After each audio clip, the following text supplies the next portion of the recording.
সূরা কাউসার পড়ে হাতের বৃদ্ধাঙ্গুলে ফু দিলে যে কেউ আপনার বাধ্য হয়ে যাবে। এটা পবিত্র কোরআনুল কারীমের একটি সূরা। পবিত্র কোরআনুল কারীমের ভিতরে ছোট্ট একটি সূরা হচ্ছে সূরাতুল কাউসার। অনেক সময় আমাদের স্বামী আমাদের কথা শোনে না। অনেক সময় কিছু মায়েরা, কিছু বোনেরা আমাদেরকে ফোন দিয়ে থাকেন, হুজুর আমার স্বামী পরকীয়ায় লিপ্ত হয়েছে, আমার স্বামী বিভিন্ন মেয়েদের সাথে কথা বলে থাকে। অনেক সময় প্রবাসী ভাইরা আছেন, তারা বলেন আমার স্ত্রী আমার কথা শোনে না, আমার স্ত্রী আমার টাকা নিয়ে ফুর্তি করে অন্যদের ছেলেদের সাথে কথা বলে, কিন্তু সে আমার কোনো কথা শোনে না।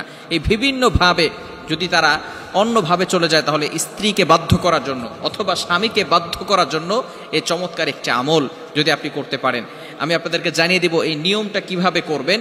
আবার অনেক সময় সন্তান কথা শোনে না, অফিসের বস শুধু আপনার উপর অত্যাচার করে, জুলুম করে, নির্যাতন করে, যার কারণে আপনি কঠিন বিপদের ভিতরে পড়ে আছেন। যদি আপনি এই আমলটা করতে পারেন, অবশ্যই আল্লাহ তাআলার পক্ষ থেকে সুন্দর একটা ফলাফল আসবে। 21 দিন এই আমলটা করবেন। আমলটি করবেন কিভাবে আমি আপনাদেরকে ভালো করে বলে দিচ্ছি। প্রথমে আপনি অজু করবেন, পবিত্র অবস্থায় থাকবেন, অবশ্যই পবিত্র থাকতে হবে। এরপরে আপনি ফজরের নামাজের পরে অবশ্যই ফজরের নামাজ পড়বেন, কারণ ফজরের ভিতরে বরকত রয়েছে। ফজরের নামাজ পড়ে আপনি পবিত্র হয়ে ওই নামাজের স্থানে যদি আপনি পড়তে পারেন আলহামদুলিল্লাহ ভালো, আর যদি সেখান থেকে উঠে অন্য কোনো কাজ করেন, তারপরে অজু অবস্থায় যদি সেখানে বসেন কোনো সমস্যা নাই, পড়তে পারবেন। আপনি প্রথমে অজু করবেন, অজু অবস্থায় সেখানে বসবেন, বসার পরে একবার সূরা ফাতিহা পড়বেন, এরপরে 4 কুল পড়বেন, কুল ইয়া আইয়ুহাল কাফিরুন, কুল হুয়াল্লাহু আহাদ, কুল আউযু বিরাব্বিল ফালাক, কুল আউযু বিরাব্বিন নাস। এটা পড়ে আপনার বুকে ফু দিবেন এবং পুরো শরীরকে মাসাজ করে দিবেন, আপনার শরীর বন্ধ হয়ে যাবে। এরপরে আপনি 3 বার দুরূদ শরীফ পড়বেন। আমরা নামাজের ভিতরে যে দুরূদ শরীফ পড়ি, এই দুরূদ শরীফ 3 বার পড়তে হবে। এই দুরূদ শরীফ 3 বার বলার পরে এরপর আপনি আউযু বিল্লাহ বিসমিল্লাহ সহকারে সূরা কাউসার পড়বেন 21 বার। কতবার?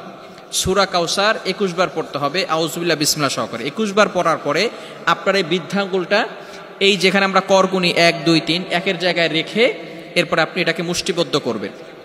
এরপরে আপনি সূরা কাউসার 21 বার পড়ার পরে সেখানে ফু দিবেন। ফু দেওয়ার পরে যাকে আপনি বাধ্য করতে চাচ্ছেন হালালভাবে, অবশ্যই হালালভাবে হতে হবে, হারামভাবে করলে কিন্তু হবে না, অবশ্যই হালাল হতে হবে।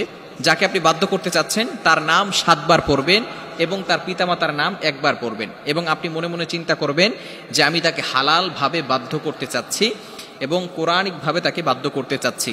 এরপরে এভাবে অনেক সময় ধরে রেখে, কিছু সময় ধরে রেখে আপনি আবারও 3 বার দুরূদ শরীফ পড়বেন, তারপরে হাতটাকে ছেড়ে দিবেন, এরপরে আপনি আল্লাহ তাআলার কাছে দোয়া করবেন।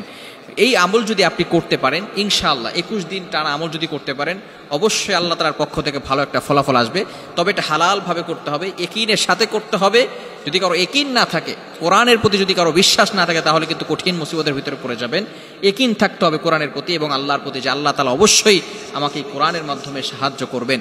এবং হালাল পন্থা থাকতে হবে, হারাম কোনো কাজ করা যাবে না। বিশেষ করে ইয়াং পিপল যারা আছে, এটা শোনার পরে তারা একেবারে খুশিতে আত্মহারা হয়ে যাবে যে আমি আমার গার্লফ্রেন্ডকে এবার বিয়ে করার জন্য অথবা গার্লফ্রেন্ডকে পটানোর জন্য আমি পুরা ভালো একটা আমল পেয়ে গেছি। খবরদার, এটা করা যাবে না। এটা যারা হালালভাবে, স্বামী কথা শোনে না অথবা স্ত্রী কথা শোনে না, সন্তানরা কথা শোনে না, হালালভাবে যদি আপনি কাউকে বাধ্য করতে চান এই আমলটা করতে পারেন। হারামভাবে করলে কোনো ফায়দা হবে না। আল্লাহ পাক রব্বুল আলামিন আমাদের সকলকে বুঝার তৌফিক দান করেন।